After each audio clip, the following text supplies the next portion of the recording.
Okay. Welcome to the Quadrant Community Call. Date is February 27, 2024. Got a couple of line items on today's agenda, starting with Guy. Guy, I'll hand it over to you. Thanks, Paul. Actually, I was thinking this one may take a little longer than usual. I don't know if Craig wants to go first and with the unified quadrant, or okay if we jump right into the frozen overrides, Craig. I guess it can be relatively quick here. So we want to do a new release, and I guess the question is there anything outstanding that we feel like we need to merge at this point before starting through a release, or are we kind of happy to get that ball rolling at this point? I realize it's sort of like a semi-unplanned release, this one, but yeah, shout if there's something that you feel needs to be merged before the next release starts. Nothing that needs to be merged from my side, Craig, but just like to point out that there are new versions of Autorino Operator released last week, just to make sure that we pick those ones for this next release of Quadrant. Okay. Let's make a note of that.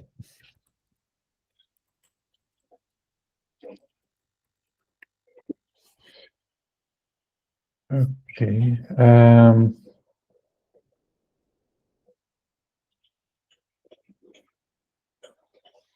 Yeah.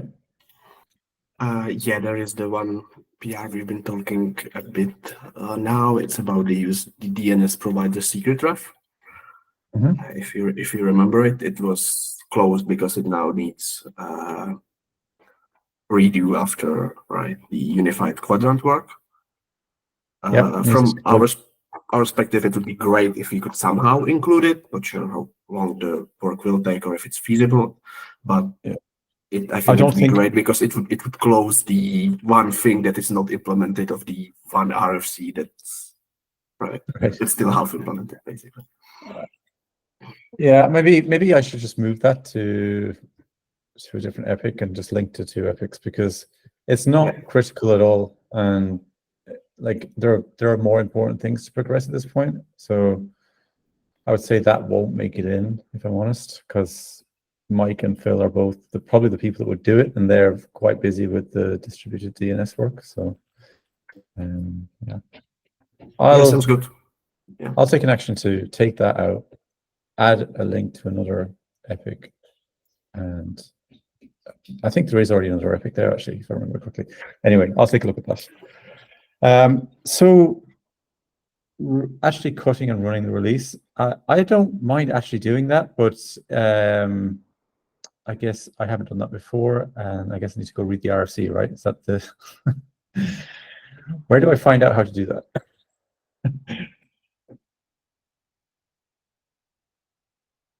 Is that in the RFC? I'm not sure if the instructions how to do it are in the merged one or in the one that's under review, or has the CI/CD been also merged? I need to sync with DD basically. Yeah. See you back tomorrow. Okay, I'll chat to DD and see if we can figure out how to make the release happen.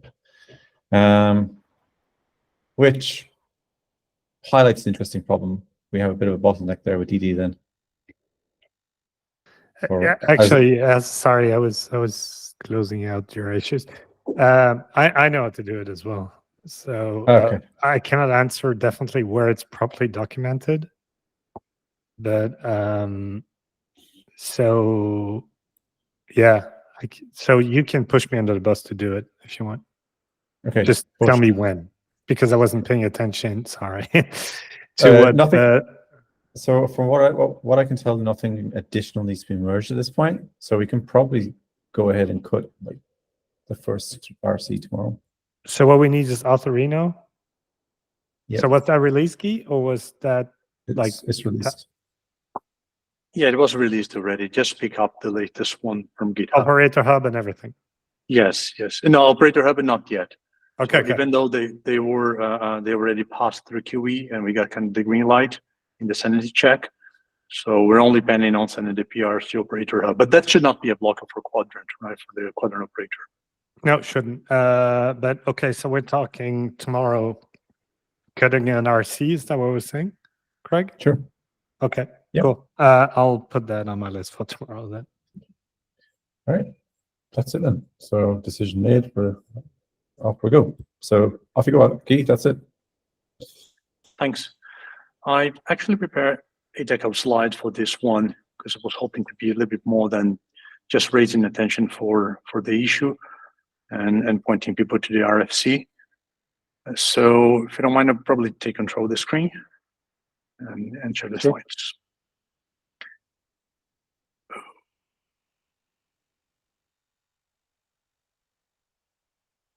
Cool. So I think it's important to go through this together in a little bit more details. I honestly believe that default overrides is one of the features amongst all the features that we'll be focusing on throughout the next month that will that can spawn the most number of new use cases supported by Kuadrant in the end. So I think it's I mean, I'm not saying that to convey that it's any more important than any other feature that we have, but only because this is indeed in the very core of what we do and how policies are supposed to behave and to work. And even though in the end, what might be perceived as just the same as any other feature, like one new field that you add to the API or two new fields that you add to the API, the number of new functionalities, if you will, or use cases that will be enabled with this, it's quite impressive. So I think it's worth, the journey of discussing a little bit with a wider group, what we're talking about. So, but before we go into details of this new proposed design, I would like to share some considerations on Gateway API and some definitions behind policies and policy attachment. It's kind of the background for all of this, right? So, and I promise I won't be, covering too much details here, but just make sure that everybody's on the same page about this, right, and this concept. So basically, policies, or what they call meta resources in Gateway API, is the kind of Kubernetes resource that's meant to extend the specification of another object that's called the target object, right? Or sometimes also described as something that augments the behavior of another object. So a policy or a policy attachment, it's not an API of Gateway API. So if you go through Gateway API, all the code base, all you get when you install Gateway API, that there's nothing there that screams policy, right? There's no kind of policy that is provided by Gateway API itself. So policy attachment is more of a pattern than an API or anything. And it's well specified or fairly well specified in this GEP 713, which is currently under revision in this new pull request in the Gateway API repo that is meant, to split this one big specification to two independent specifications for the different classes of policies defined in policy attachment pattern. And those classes are the direct policies and the inherited policies, right? So these will be the new GEP numbers for those two classes of policies. And the direct policies are policies that affect, and I quote here, only the object that they are attached to, right? So there's this typically a policy that targets an object. It's specifying, as I said before, new behavior for that object, or changing, trying to change specification inside of that object. A direct policy is one type of policy that only affects that one object, in contrast to the inherited policies, whose effect kind of spans across a hierarchy of Gateway API objects, right? Those being gateway, routes, and services, and so on. So this is, if you have any question, please jump right in. I'm not. I'm also seeing the slide on the screen, so I do not see the chat nor the. Hey, yeah. Can a direct policy be overwritten by the other policy? Yeah, it's the direct policy is considered to be the more specific one, right? So in a context where you would have both direct and inherited policies, this is one of the things that's being redefined in the new revision, by the way, right? But in the context that you would have inherited policies conflicting with direct policies, the direct policy would win. And before the direct policy, the object itself would win, right? Being what you find inside of the object, the spec inside of the object is the more specific thing you can have for that particular object. And therefore it supersedes whatever policy that's being defined. Right, so that would give a developer a way out if there's an override by a platform engineer by just defining a direct policy to get out of it. At the same time, we need to take into account the kinds of the policies. I'm not talking about the classes, but the kinds of policies, right? With this new revision, one of the changes being proposed is it's a complete separation between direct policies and inherited policies, in the sense that we won't have a policy that is simultaneously direct and inherited. If it could be an inherited policy, then it is by definition an inherited policy. It's not a direct one and should be treated as an inherited policy. In the sense that if you have two policies of the same kind, they are either two direct policies or two inherited policies, but not one direct and another one inherited, right? Sorry, again. Sure. So in the current version of Kuadrant, we can use AUF policy and the rate limit policy in both direct and inherited way, right? Because depends on if we append it to the HTTP route, which I understand would be direct, and to gateway, which would be inherited. That is one understanding which is more in line with the current gap, right? The 713 one, than with the new one. With the new one, those kinds of policies that we provide, all policy rate limit policies that you mentioned, those would only be inherited policy, strictly inherited policies, and should not be called direct policies in any way. Okay. And DNS policy is only inherited in what we currently use. Yes, that is my understanding. There would be direct policies only. Yeah. Thanks. Yeah. So this is more or less how the mechanics of the policy attachment pattern goes, right? So this is a hierarchy of network resources. So you have gateway, HP root, and services, and you have a sample kind of policy called service policy, which, by the way, it's an interesting reference to follow because it's kind of where this whole idea behind policy attachment first started.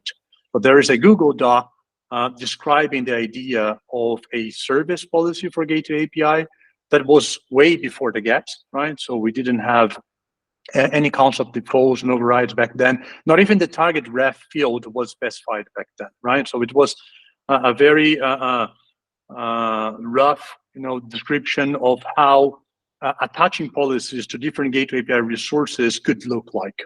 But it was also interesting because there are some diagrams there that try to explain this concept of a policy whose effect spans across multiple different objects rather than that one object that the policy is targeting or that the policy is referring by name, right? So it's an interesting one. So this is kind of an example of how an inherited policy would work if you had like 1, 2, 3 different service policies targeting different objects at different levels in the hierarchy, right? So in this first one targeting the gateway, the service policy would specify timeouts, override timeouts, and default timeouts. So it would specify an override drain timeout of 60 seconds, I'm reading here, and a default timeout of 5 seconds. And this would be targeting the gateway. So depending on whether this is an override or a default, it has different consequences on when you start combining that policy and its effect with the other policies targeting the objects at the different levels. Say, for example, if you have another service policy that states, that declares a default of connection timeout of 10 for at the level of the HP root, those two policies, the one at the gateway and the one at the HP root should be calculated together, right, and computed into one effective policy, given that the override and default blocks at the two policies, right? In this case, because at the level of the gateway, there's an override on the drain timeout that wins over any default set at any level lower than the gateway. So the default set at the level of the HP root for drain timeout would be replaced of 100 would be replaced with the value of 60 because of the overrides at the level of the gateway. And similarly, there's also a relation between the service policy at the level of the root and the one at the level of the service, right? If the one at the level of the service targeting the service sets another default for session affinity, by which yet another field that one could set for modifying the behavior of this service, right? In the end, you would end up with these two affected policies here. So for service foo, you would have connection timeout of 10 coming from the default set at the level of the HP root, which wins over the default at the level of the gateway. Session affinity set at the level of the service. And finally, the drain timeout coming all the way from the gateway because it was set as an override. As for the other service, right, the one that misses or lacks a service policy directly attached to it, the effective policy would be basically the connection timeout coming from the root level policy plus the drain timeout coming from the gateway policy. And this is pretty much the semantics of it and how it's supposed to work, right? A couple of things to notice here that I find interesting. First is that the HP root itself, if you look at the current API spec, you would find that the HP root includes a field to define timeout. It doesn't have anything for session affinity, right? But it does have one for specifying timeout. So this is interesting, right? In this particular example, there is no timeout specified in the HP root spec itself, but one could also set that. So the whole idea here is that if we are extending the timeout behavior specifying in the HP root because it's not specified in the HP root, right? Another interesting thing to highlight here, I mean, or complementing this, is that the service policy is setting the timeout configs as well as others from outside those objects, right? So this is also very important. This is one of the characteristics of policy attachment. And finally, one last curiosity here is that, at least to me, I don't know if you agree with that, but there seems to be an embedded idea that the policy spec relates to the structure of the object that the policy is targeting. In the sense that it's almost like one who writes a policy feels like is writing directly inside of the object itself. In the sense that if you say, for example, connection timeout, it's almost if you were writing connection timeout at the first level of the spec of the HP root itself in this case, right? I just would like to plant this idea in your heads because I think this may be relevant for how we discuss the design of our implementation for defaults and overrides, or in our policies in general, right? I think we haven't been thinking on our policies this way so far, because our policies, they usually declare behaviors that we not find a corresponding one in the specs of the objects that we target with our kind of policies, right? And that is valid for all the 4 different kinds of policies we have in Kuadrant. So even in the DNS policy or the TLS policy 1, you would not find in the gateway object TLS fields that are for the same thing, that the same kind of behavior that we are enabling with our TLS policy, and even more so for the alt policy and the rate limit policy. But for if you go to the examples provided with policy attachment, most of those examples, you can tell from the spec of the policy that it's almost like the idea was you were appending new fields to the object that the policy targets. So I think this is important. This kind of is to capture the difference between what I said before, extending the spec of an object versus augmenting the behavior of an object as a more general description of what a policy does. Is it also true to say that at any moment, if you think about like different role-based policy management, you want to go with inherited, even in a TLS policy, if you want it to be possible for a platform engineer, you have to use this version, or this version of TLS will be used by default. But it can be, you can use a higher version as a developer, then you want to be thinking in inherited policy, and you don't want to be thinking direct. What you've just said, Thomas, I think it's one of the things for even the latest spec that's still subject to interpretation, right? It depends on what you understand by spanning across effects spanning across multiple objects in the tree, or what you see right here on the screen, right? This is coming from the latest version of the spec for inherited policy, right? It says any object that affects settings outside of the object that it attaches to is an inherited policy, right? This is by definition. And then note that the same object may have some properties of both an inherited policy and a direct policy. If it can attach to multiple points of a hierarchy, such as if the same policy can be attached to a gateway where it affects all routes attached to gateway, or to a route where it affects only that route. So, in other words, if you understand that what that policy is defining goes beyond that one object that the policy is targeting, right? The effect of it goes beyond that, then by definition it's an inherited policy. But it's really up to you to interpret what that means. So with the TLS policy, to pick the example you shared, if you understand that what you are doing is not necessarily configuring the gateway, but let's say you are doing, through the gateway, you are actually configuring the backend services, for example, right?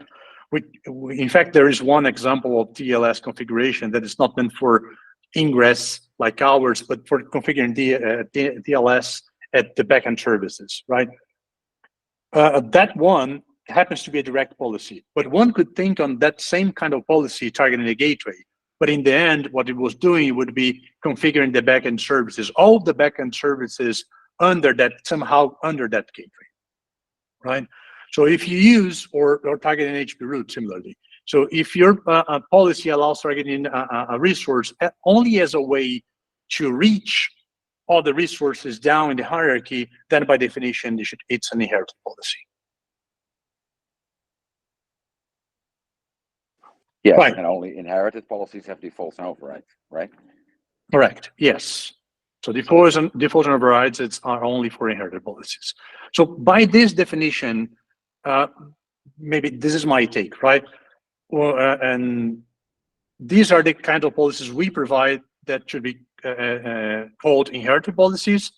They're all policies in the written policy, whereas the DNS policy and the TLS policy, my interpretation is that they only affect the gateways, they only allow targeting gateways, and therefore they are direct policies.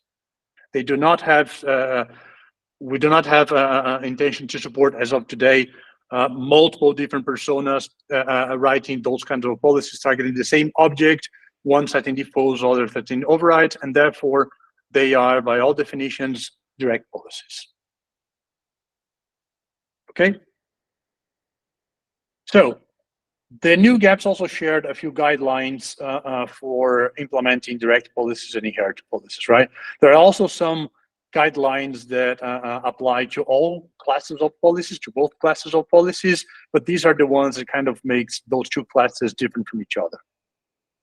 So you have indirect policies, you have, they either extend or augment the target object with an implicit default semantics, in the sense that the only two objects involved here are the policy itself, the policy object itself, and the object that the policy is targeting, right? So those are the only objects into consideration here. And if you have the things you put in the policy are kind of works kind of defaults for the behavior of the object. If the same thing could be otherwise specified inside of the target object itself, that one wins, and therefore the one in the policy kind of works as an implicit default. So you can think on direct policies as kind of superclasses for the kind of objects that policy can target. Also, there's no transitive effect to other objects. This is basically the definition, right? And one must, the direct policy must be declared in the same namespace as the target object. That's also another guideline there. In the direct policies, this is new, right? The target ref can specify a section name, unlike inherited policies. So this is interesting, right? It's part of the new specification that inherited policies should use the simpler form of the target ref without the section name. Meaning, when you target an object, you target the entire object. We can go into the details of that and the implications of that for Kuadrant, right? And whether this is necessarily true or not, or if there are ways to write rules inside of a policy that an inherited policy that only activate for something that is specified as a portion of the target resource or not, right? So we can go into details of that particular aspect of the new gap later on. So one thing though about the target ref and section name, that sort of implies now that you would want to be able to support multiple policies targeting the same thing. Because you have the section name, right? They would be mutually exclusive. Yeah, that's my update to the gap, in fact, which I think merged today, is to clarify that. So yes, if you are targeting a section name with a direct policy, you can use multiple policies against a single object. The object's target is more specific, right? So yeah, that's for direct policy, right? So for the direct policy, sorry, I meant direct, but today we have this thing. Well, I think for the direct, it's probably fine based on what we said before. But like, let's say for some of our policies, you can only target one thing, right? So that I was talking for us mostly, and I think you want this now with the section name because you effectively, what you probably might still restrict to is having target ref with a section name with the same, two policies targeting the same object and same section name, maybe as being something invalid. That's invalid. Yeah, it's a conflict. Yeah, it's a conflict. Yeah, and it should be dealt as a conflict. Yes, correct. But as Craig said, the proposal by that Craig sent for explaining this better. When you do have the case where two policies, one specifies the section name, the other one does not specify the section name, now it's clearly defined, right? The one that specifies the section name only applies to that section of the target object, while the other one applies to the rest of the target object. So that is okay. That is not a conflict, and it's well defined now. Took 2 months. But for the but for the inherited policies, we cannot. And by the way, the section name still. I'm anticipating some more discussion on that one, because that if you consider the example of that they provide in the gap for direct policies now, including the section name, it's for targeting a rule of an HTTP route, right? Minor detail: the current section name type in the gateway API has comes with a restriction that it has to be a DNS name, right? A host name. So there's actually a validation for that, meaning that I don't know why you would name policy rules similarly to how you would name host names, right? So they might need to change, those validations and those restrictions for the value of this that you can choose for the section name. But that's something else, right? For the inherited policies, no section name. So if you write a policy, you're targeting the entire, by definition, you're targeting the entire object, the entire target object. What else? Inherited policies, you can specify defaults and overrides, but unlike as the previous text, where defaults and overrides was kind of what would characterize the presence of defaults and overrides block was what characterized an inherited policy. Now, if it acts like an inherited policy, it is an inherited policy, even if you do not specify defaults and overrides. Meaning you can define a policy, an inherited policy spec that allows one writing an instance of such policy without defaults and overrides explicitly, right? You could write directly the rules inside of the policy object, right? And that would behave as an implicit default. So it's like you, as a user, you were specifying defaults even without saying defaults. It does not mean that that becomes a direct policy instead. It continues to be an inherited policy, but it's an inherited policy that defines defaults. Another interesting aspect of inherited policy is that the level of the target in the hierarchy defines the width of the effects of the policy, right? So the idea of scoping, the way you scope your policy is by choosing what level in the hierarchy you are targeting, right? And that is why you find in the GAP many examples of inherited policies targeting way more kinds of objects in the hierarchy than we support.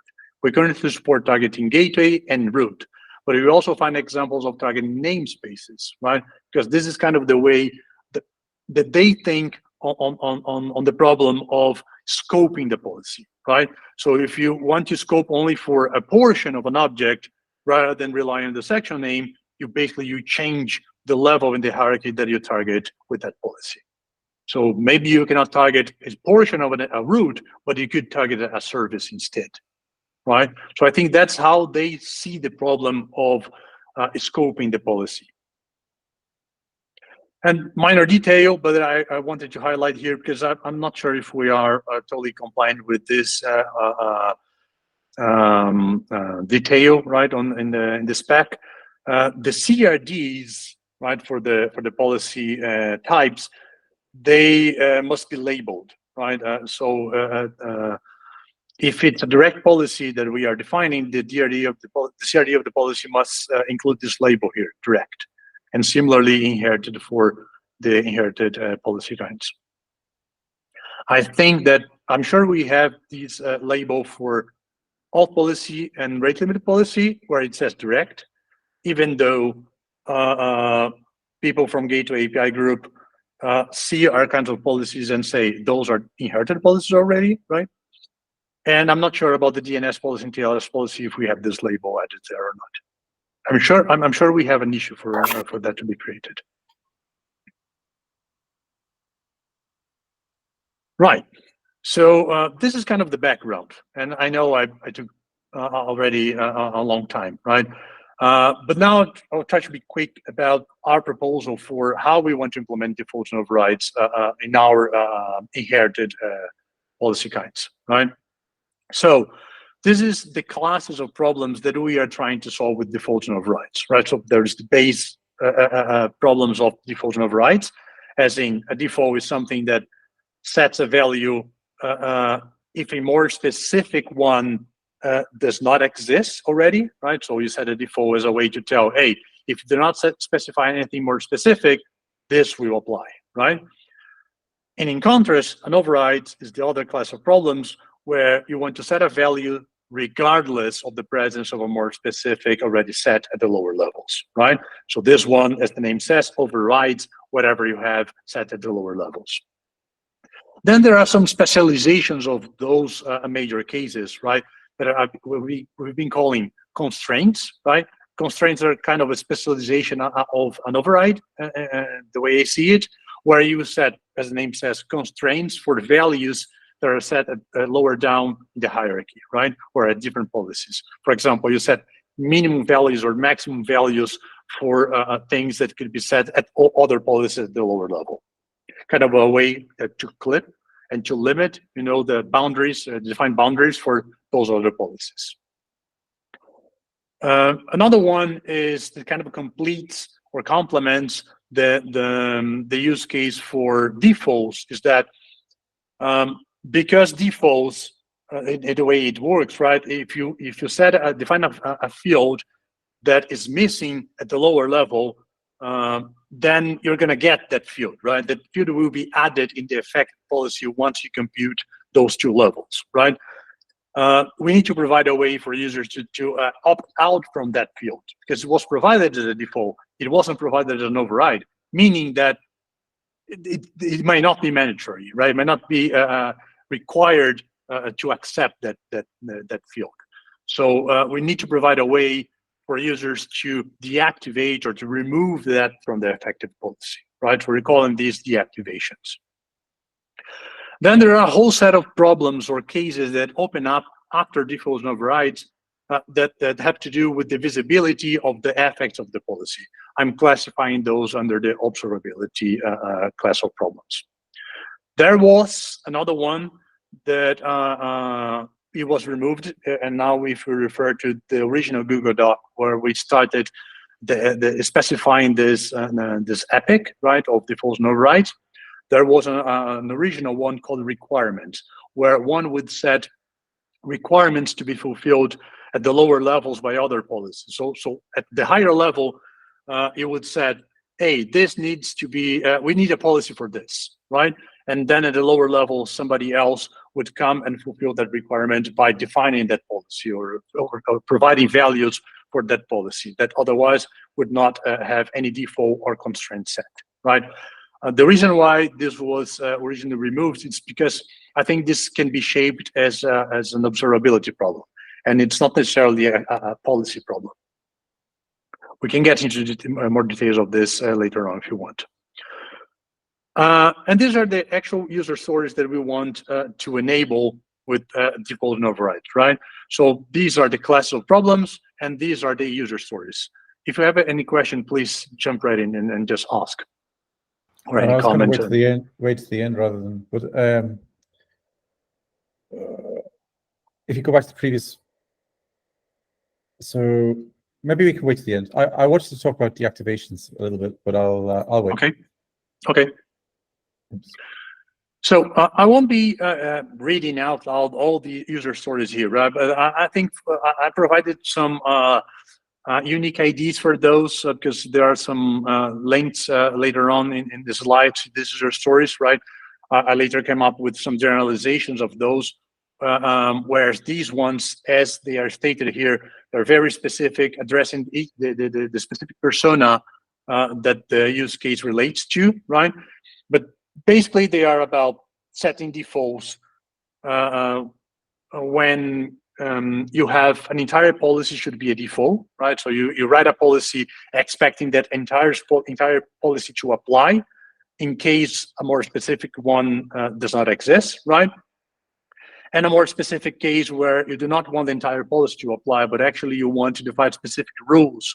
And those rules you want to apply regardless of the existence of other policies, but still as a default, in the sense that lower policies can still replace or override those values, right? There's the use case behind constraints, right? So as a platform engineer, you want to define those constraints for other people defining more specific policies later on. There are also the two levels or cases for an override. So one where the entire policy overrides entirely another policy. So the policy is atomic in the sense that it's either the entire policy or nothing. Or the case where you define more the level of atomicity, it's actually the level of each individual rule inside of the policy, right? If you remember our kinds of policies, our policies are collections of rules, right? So the auth policy, you have authentication rules, individual authentication rules, authorization rules, and so on. And in the rate limit policy, you also have multiple limit definitions that kind of work out at different policy rules inside of a rate limit policy. So this is what we're talking about. So either you override at that level or at the level of the entire policy. We have the use cases that complement those, such as the replace one. So from the perspective of an app developer, if you have a default policy set, you would also expect, say by a platform engineer, you would also expect a user story from the perspective of an application developer who wants to replace a default value defined by a platform engineer, right? Or to extend, to add a new policy rule on top of a set of defaults specified by a platform engineer. And similarly to disable, right? These are the user stories for the observability. I won't be covering much this, but it has to do about making possible for users to visualize the effective policy, right? And what it's the outcome of multiple policies attached at different levels in the hierarchy will be, right? So, and how you can then loop back and react in case it's needed, right? Depending if the effective policy was not the intended one. So there's a whole bunch of things that we may need to do here with the status and new kinds of metrics and etc. to provide some better observability for the effective policy and status of policy rules and so on. So for the policy, the new policy design itself, right? So the new policy spec, right?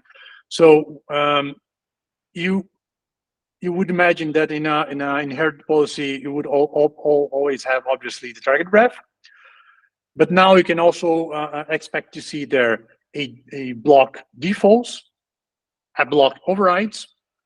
Apart from the policy rules themselves, right? For example, in the case of the North policy, you would see a rules field there at the first level of the spec.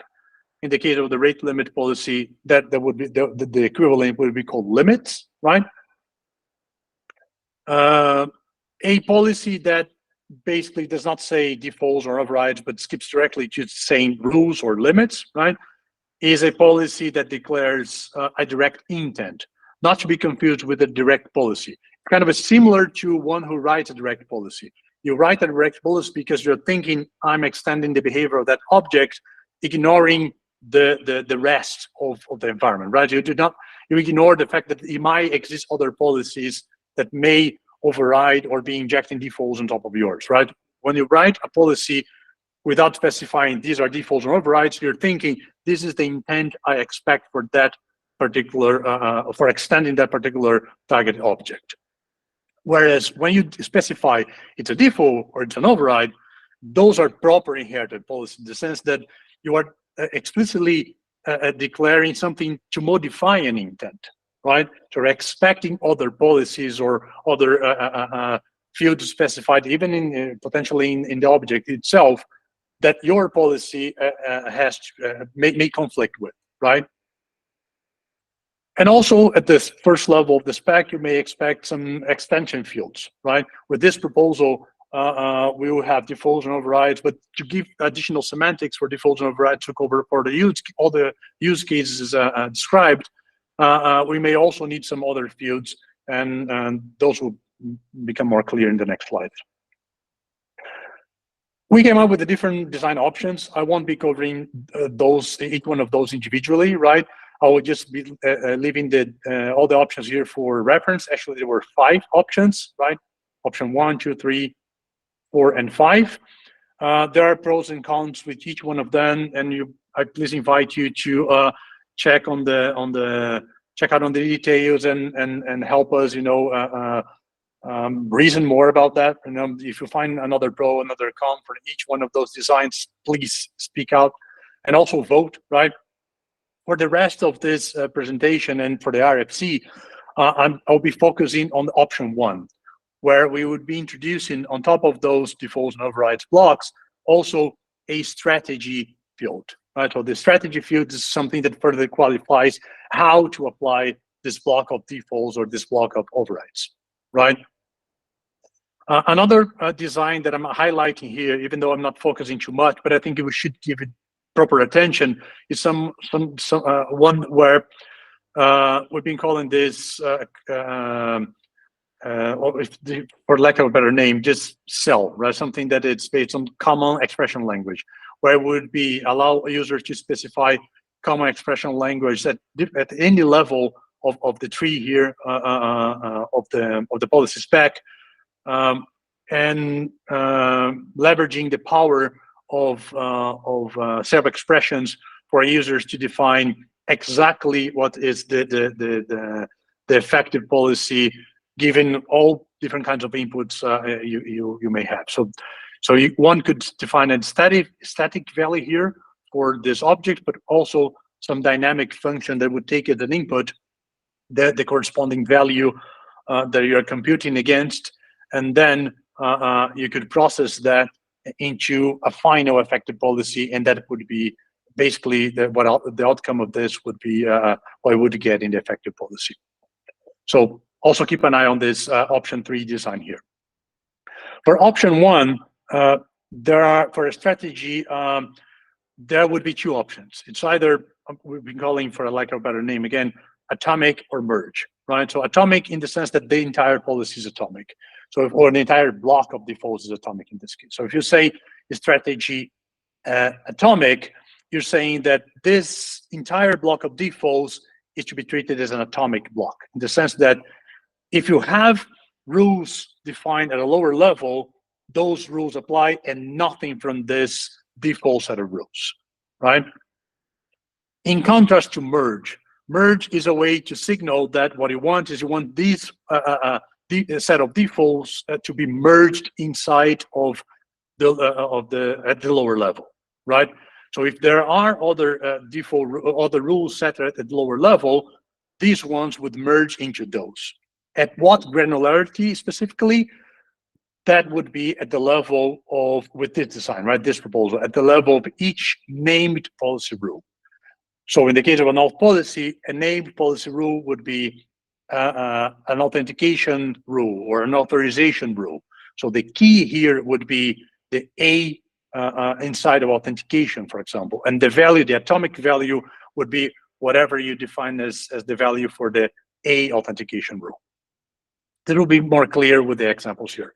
I'll skip very quickly through the options here because these are the details of the pros and cons I could spot with each one of those designs. And directly the examples. The examples are basically generalizations of the user stories I mentioned before, right? And I will leave here for the reference some links of the how I'm calling the example, right? In a more general way. I'm omitting the details of the personas, for example, right? But it's without any prejudice to the specific user stories, right? So here are the links in case you need to make the connection. So the first example is a default policy that is replaced entirely if another one is set at a lower level. So here on the left-hand side, you have a policy that's targeting the gateway, right? Typically, this would be a policy written by a platform engineer. So the platform engineer, say, declares a policy at the level of the gateway that says, these are the defaults, and the strategy should be atomic, right? And this is the way to communicate this is entirely to be accepted or ignored, right? Because it's a default. Then here in the middle, you have another policy, another auth policy targeting the root. This one typically would be the kind of policy written by an app developer, but the app developer is not really concerned about defaults or overrides, right? What the app developer is doing is declaring an intent. I want for my root this authentication rule to be enforced. Because this is an atomic default, right? The higher one is an atomic default. The effective policy is there is a more specific set of rules defined at a lower level. Therefore, this lower level, the rules is at lower level, replaces entirely the one specified as a default at the higher level. And the effective policy equals the more specific one, right? Now, yeah. Any question? Okay, do you have a question on this part? Sure.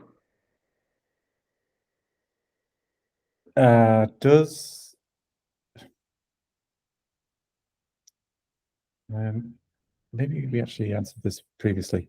So if I am writing, oh, I lost your screen. If I'm writing the second policy there, do I also so strategy is obviously not a required field, but if I want to set a strategy, that would then change the behavior for anything below this point, right?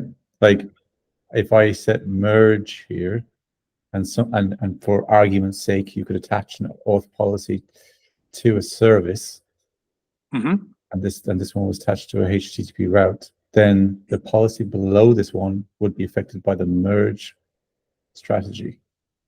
You're talking about the one in the middle, right? If the one in the middle, we set another strategy merge, right? Potentially, yes. All the examples here, they are based on the fact that currently we only support in 2 levels in the hierarchy. So it's only gateway, it's only policy, and it's only one policy allowed per object, per target object. So they kind of work out.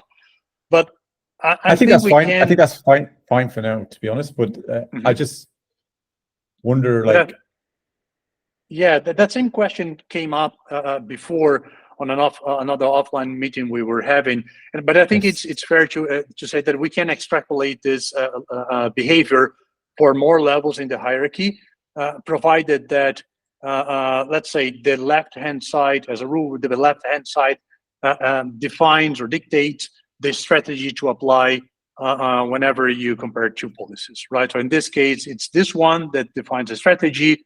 And then if at the lower level, if you had another one at the level of the service, between root and service would be the strategy defined by the root.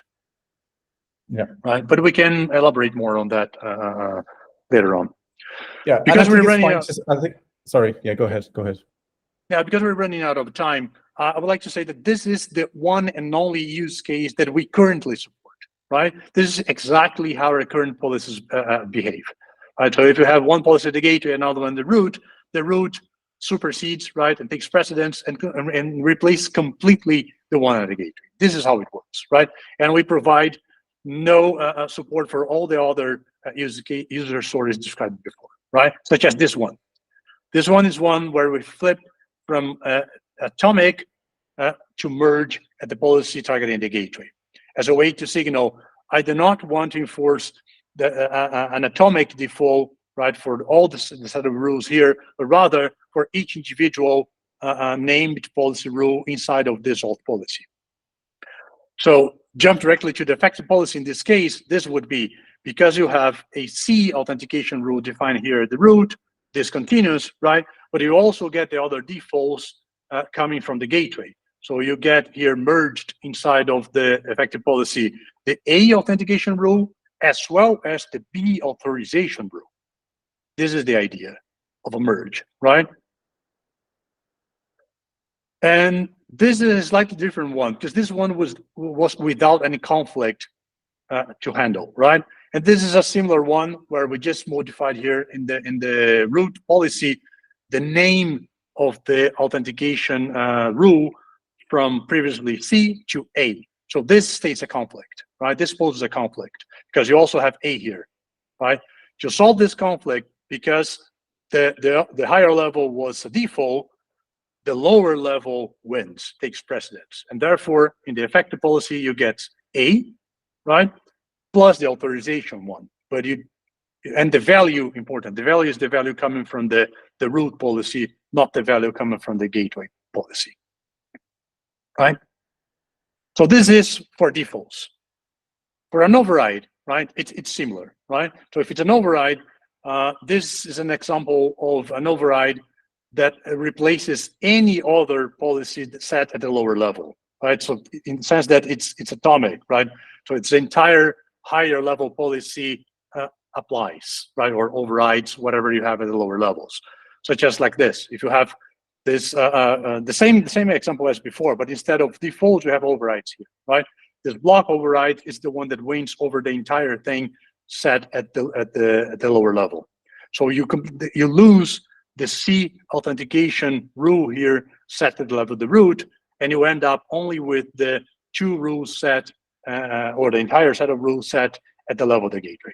So A and B, respectively, authentication authorization rules and values at the gateway. Another one that is combines overrides with the merge, right? Which is analogous, right, to the merge one for the defaults, except that the one that wins in this case, or when you have a conflict, is the one set at the higher level, right? So this is an example without conflict, which spits out on a policy that happens to be, in this case, equivalent to a default case because there is no conflict. But when you do have a conflict, right, what you get in the end is the value coming from the higher level policy, the one set at the gateway, because it's an override, right? So between A authentication rule, an A authentication rule here, value R, value G, you get the one with value G, right? The D authorization rule has no conflict, so it stays. And the B one, because it's an override, you also get this in the effective policy. And this is for override, right? This is an example, extending a little further, how we can lean on this design, and we can leverage this design with some addition to support the constraints use case, right? That use case where you would set some limits, right, for the values that can be specified at the lower levels, right? So we're proposing another field called when here, right? It could be whatever name, conditions, whose value would be a cell expression. And the semantics here, or the mechanics here, is basically that this set of overrides only applies when this is true. So say you find an authentication rule A that defines a value this is all abstract, right? But the value of the rule is something greater than 50. If that is true, then you want to override that entire that rule A, right? Can submerge that rule A with the value 50, such as like this. If you have this, yeah, this is okay, because this is the one in the middle is compliant, right? You have a root policy that says A30. This is not greater than 50. Therefore, you do not enforce this set of overrides. And finally, the effective policy will be A30 and B120.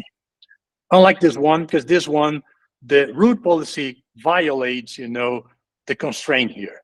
So in this case, this value declared for A is greater than 50. And then what you do is you merge this override that replaces the 100 with 50.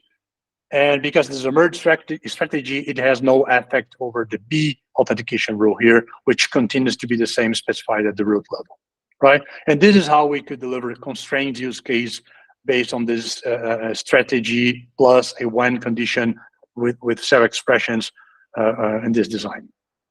Go ahead. I don't want to take much time, but it's just really interesting to think about it.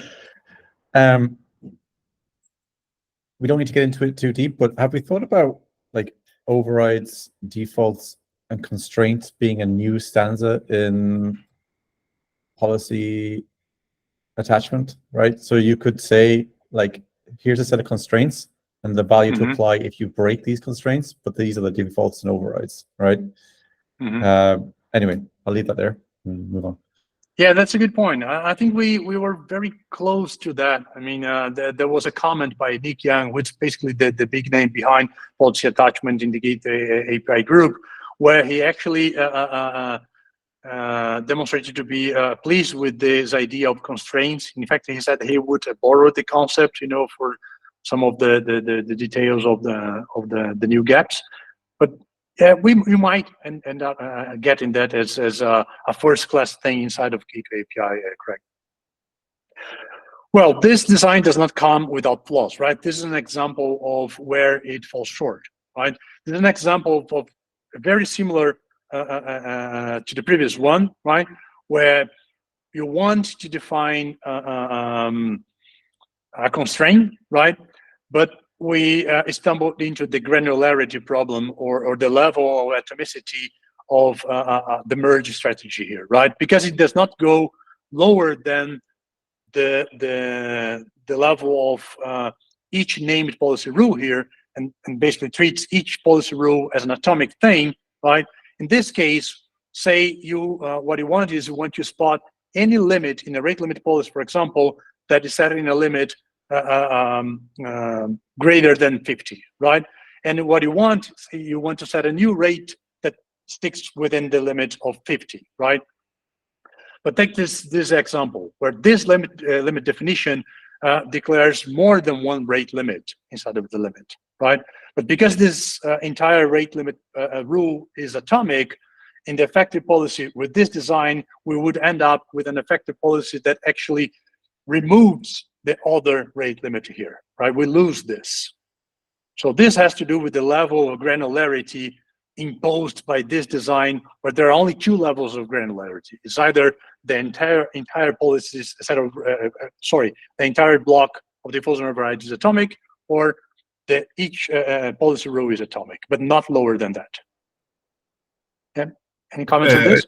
I just had a quick question. What does atomic mean? I was right. So the atomic default and atomic override. What does the atomic actually mean? I suppose.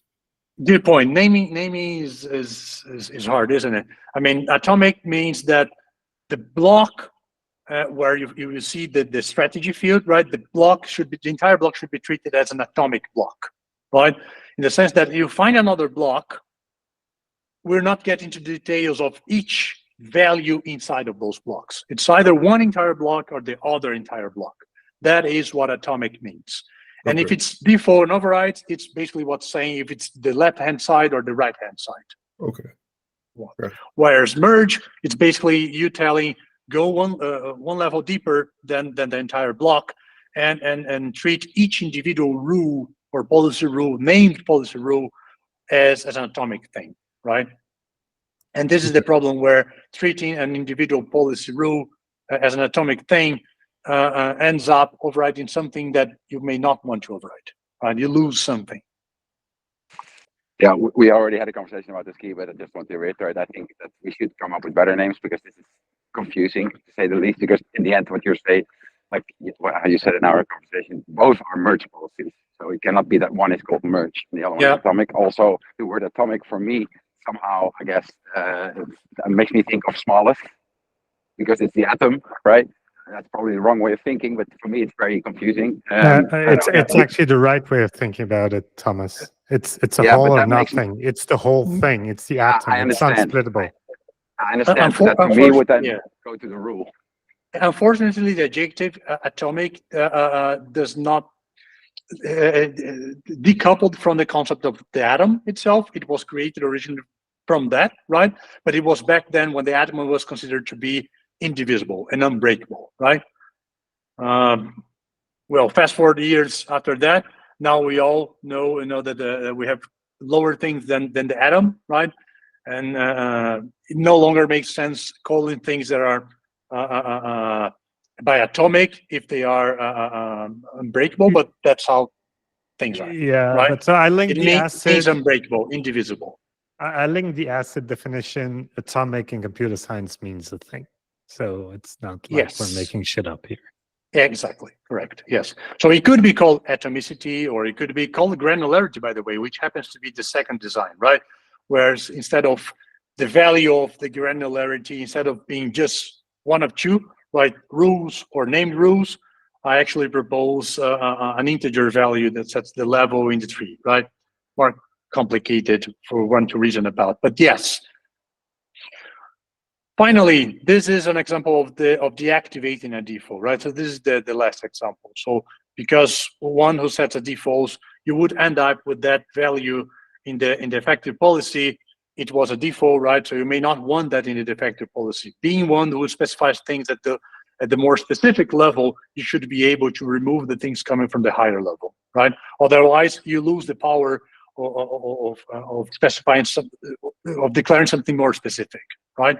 So you should be able to remove, right?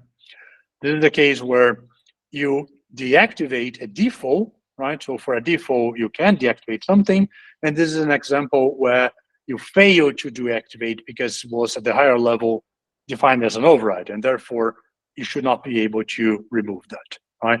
So we are also proposing this field remove or deactivate or disable something that comes kind of a list of things that you would probably spot in the effective policy and look back and say, you know what, I did not want that. I was not defining that A authentication field.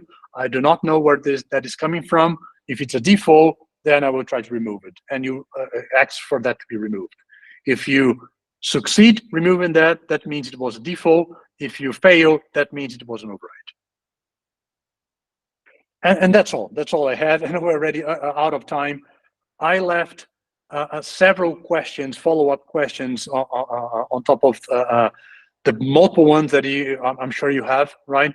For us to discuss things such as the thing of how people from the Gateway API group seems to be thinking on policies as if one were basically defining fields inside of the target objects, if that should motivate some further redesign of our policy specs where it feels more like you are extending the object that you target rather than defining just a CRD that happens to point to another object in the cluster, right?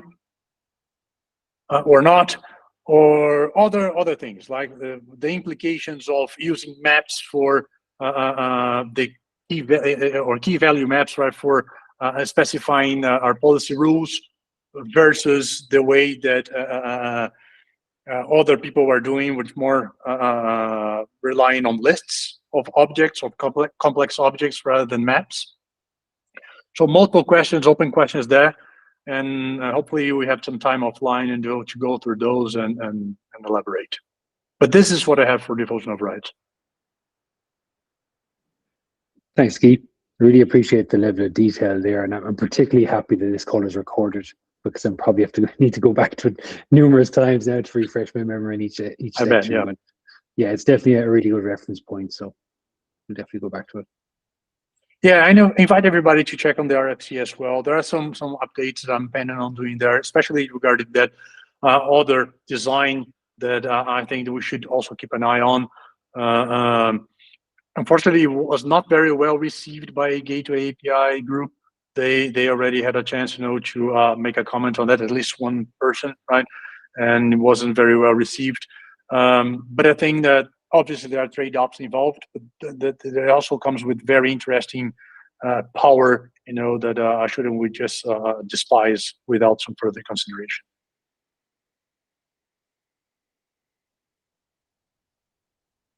Yep. So that's it.